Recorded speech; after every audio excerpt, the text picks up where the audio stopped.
semalam hujan lebat. Dekat belah sini, dekat dinding ni turun air. Kita naik atas tengok apa yang dekat atas yang kita boleh buat. Dekat atas rumah ni, dekat atas ni, kena tengok kan, nampak tak ni, dia ada crack halus ni. Ok, saya beli ni. Kita nak try spray dulu tengok macam mana. Sebab ni nampak ni, dia ada bumbung, tapi bila terlalu lebat, air akan jatuh kat dinding ni dan dia masuk dekat crack ni. Okay, jom kita try. Bismillahirrahmanirrahim.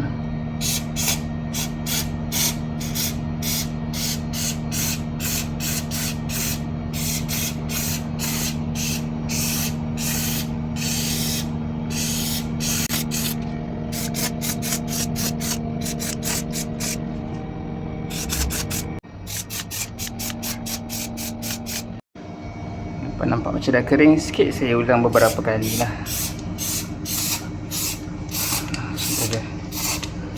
Lagi dia masuk dalam crack tu. Okay, kalau tengok ni dah lebih 10 minit, dia punya tekstur dia macam gam. Ada macam gam lah, macam gam yang melekit lah. So lama-lama dia akan mengeras lah. Ok, semoga bermanfaat. Saya rasa boleh pakai ni. Tengok kat sini, semua benda boleh buat lah. Kalau tempat-tempat yang macam ni, kalau untuk kecemasan, boleh try ni dulu lah. Ok, semoga bermanfaat.